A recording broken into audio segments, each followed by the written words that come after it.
Is the European mandate supported financially? How, like funding for plants or research? How much is available? So Christoph, that's for you. Okay.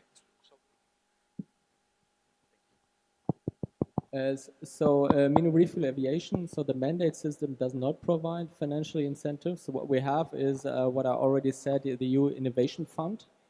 And we see projects that get support over 100 billion. So imagine a new power and biomass to liquid plant. In terms of capex invest, you can imagine a 1 billion investment and a portion of the EU Innovation Fund, a 10 to 15 portion in order to finance that.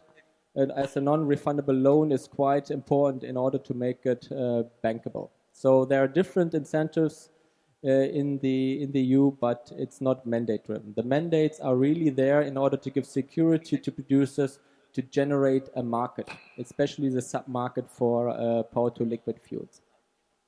Yeah, next question. It's great that SAF is moving in the aviation space, but most of the action is in Europe and US. What's the outlook in Asia? Well, that is of course a question, issue that I've been of course looking at very closely. I have to say there has been a huge amount of change, as we mentioned earlier. SAF is actually being produced in Asia now, in Singapore. And we think that a lot of other producers are going to get into the game now. Usually it takes one to move and then others start jumping on the bandwagon. But in terms of government support, it's still very, very slow. So we are nowhere near what the EU has probably invested in the last 10 years. Obviously, some of you may have come across the developments in the United States. They have just come up with something called a SAF credit, where the government will put in a subsidy for every gallon of fuel that meets certain life-saving emissions criteria. So that incentivizes fuel producers to produce the fuel and pass on some of the savings to airlines and consumers as well. We haven't seen enough of that action in Asia, and we would really, really like policymakers to look into something like that as well. Next question is on gender diversity. It's beyond recruiting women. Oh, sorry, there's one from the room. Yes, please.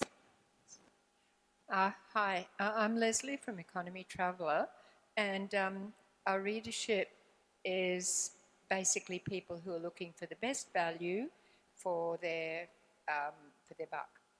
And I noticed today, which was an excellent program, it's mostly focused on, number one, saving the environment, but the other part is also benefiting the business.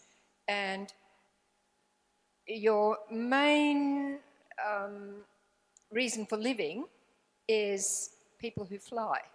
So where do passengers fit into this? Are all these savings going to benefit them fare-wise, or are they going to have to pay more to contribute to the like carbon offsets, or what's the thing I want? Carbon credits. Emissions. Or, credits, yeah. yes. Do they have to pay more? So how is this going to affect them fare-wise? Well, Leslie, I think everybody here, all of us, will have to be responsible for our own carbon emissions. It can't be passed on to airlines. It is no sense that only airlines have to pay for it. Everybody who travels need to accept that in the future, they all have to factor in the price of carbon into their decision making. Now, how is that going to happen? Firstly, people need to understand that this is part of our joint responsibility, and we can't shirk this responsibility, right? Most importantly. But that's why we're doing as much as we can to cut our costs in all other areas so that the changes will not impact us as badly. Now, is it going to really change the travel patterns? Maybe. But let's look at 2 years ago or 3 years ago when before that actually, we've gone through a crazy period where fuel prices have skyrocketed. At one point in time, I remember we had a fuel surcharge of 40 ringgit per flight, right, Bo? 40 ringgit per flight. That's about $10 US. And we had no problems filling the planes. So what does that tell you? It's not a fact that people refuse to pay. It's whether they understand what they are paying for. And I think that's key to breaking this. All right? So next question. Gender diversity is beyond recruiting women in a male-dominated industry. How does AA ensure women can take up space in leadership? Captain, you want to take this? How can we ensure women can take up space in leadership? I think we have so many women in leadership know. in AirAsia, right? Tony likes to think there are more women in AirAsia running the show, but it's not true. Yeah, there's probably more women leaders than men. Yeah, actually, if you look at our numbers, if you look at our corporate data, you will find that our leadership, women in leadership, is fairly balanced. The big gap is really in pilots, operational roles, and that's why today's discussion really focuses on that. One area we can really, of course, improve a lot on is board representation. So this is one of the things that is being pushed across by Bursa Malaysia, and Bursa people are here, is how do we get more women into board roles as well? And that's something definitely that AirAsia is working on. Next, where on the mandate incentive spectrum do you see Asian governments? Oh, it disappeared. Oh, Asian governments moving towards driving SAF option. Mandate or incentive? By Asian governments. Do you have an insight, Christoph? So we see, for example, not Asian governments, but here I can give you the example of Japan. We just introduced a 10% mandate on international flights starting from 2030. So it becomes closer. The second part of the question is maybe I really would favor a combined approach in terms of mandates. If you do mandates, if you generate regulatory-driven markets, then on the other side, what I already had in my presentation is that you have to provide finance means in order for tax reliefs, tax credits, and so on in order to make it happen. That's also a task of the government and to put it into regulation. So it's a balance of both. Yeah, it's kind of no non-starter if you just put a mandate on airlines when the fuel is not available, it's always too expensive. So I think it has to go together hand in hand. I mean, we heard, of course, there's some movement that may be possible in Singapore that's looking at a combination of subsidies / mandates, but that's really kind of in discussion now. But in all the other ASEAN countries, it's still, kind of being considered. Yeah. But I can tell you that we are being in a lot of projects currently developed in Europe and I can tell you that from an investor and from the project developer side, mandates are very much key in order to make them happen. So it's really a combination of both. So mandates are also required in a sense. Yeah? Thank you. Captain, I think it's for you. Are you campaigning in schools to promote interest for girls to become pilots or mechanics? Yes, this year we have a program going out and reaching out to potential candidates who are still in school. Mainly, the strategy was to go out to educate the general public, providing them more awareness and information with regards to aviation industry, basically. I mean, not just pilots, but in general, promoting basically AirAsia as a brand and also aviation industry in general.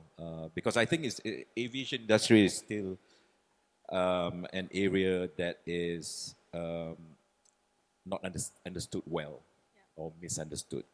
Not enough information is out there for people to want to build a career within the industry, right?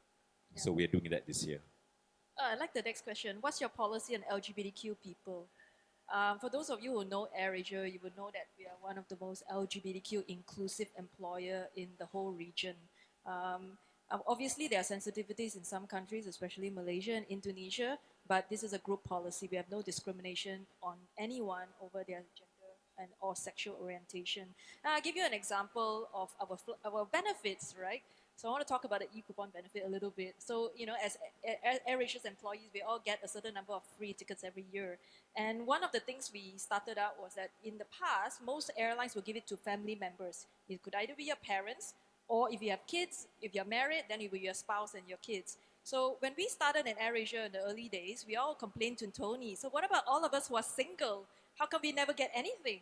So what he did was he's opened it up. We could register our friends. Okay? Friends is very important because I travel with my friends. If I don't want to be married, why should I be constrained not to be able to enjoy those benefits? So one of the things that has remained in AirAsia is we have an allocation for a friend. So this friend is up to you to pick. It could be my best friend. If I'm gay, it could be my partner, and it's entirely up to you. So that's one of the things we have been able to do for employees in AirAsia, and it's something very, very important. We may not be able to kind of, outwardly say we champion certain gender, sexual orientation, but it is deeply embedded in our policies. So, what are the unique challenges to consider while promoting DEI in an airline workspace context? I think in the question, this question I would kind of rephrase it, Captain. When you begin in doing all these campaigns, to promote women pilots, do the guys ever get jealous? I think not really. They actually welcome the opportunity of a change. Oh, Yeah, and of course, we've had so many pilot captains, fathers who had daughters, who who who wants to be a pilot, and this is a and we have I don't know how many now. We have so many father daughter. father daughter pairs in AirAsia, and it's great to see, right? It's wonderful to see, and there is no limitation just because of gender. There is no limitation. I mean, before this, it was a taboo topic. In Malaysia, if you're a woman, forget about becoming a pilot.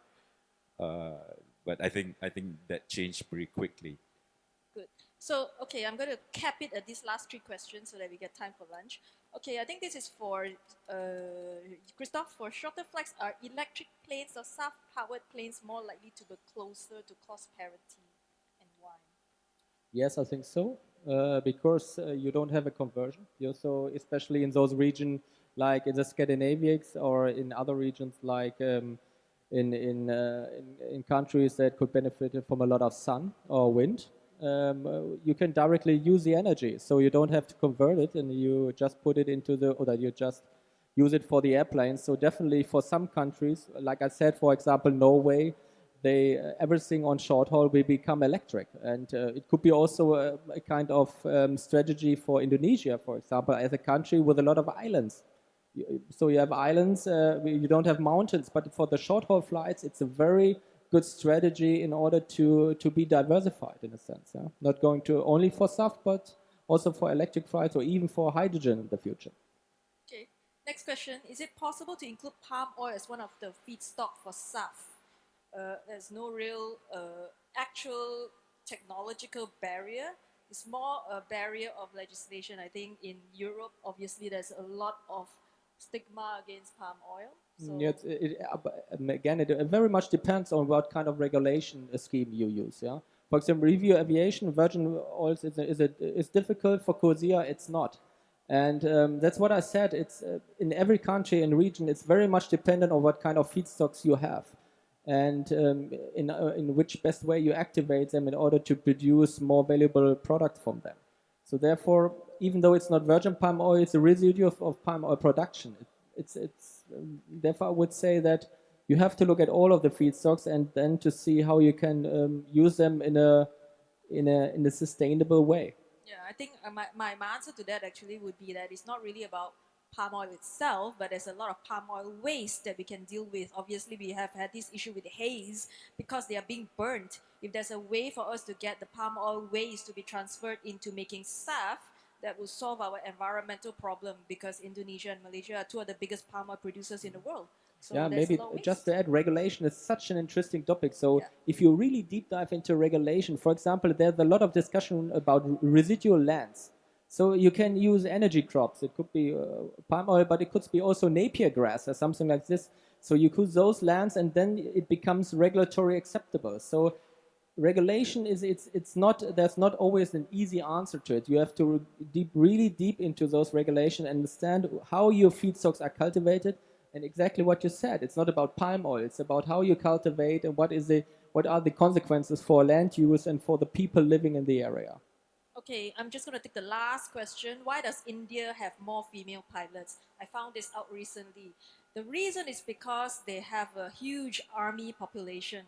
So a lot of women who become pilots are actually daughters of Air Force pilots or daughters who work in base. So that's one of the reasons. Of course, I haven't deep delved into the policies, but that is one of the key determinants. Yeah.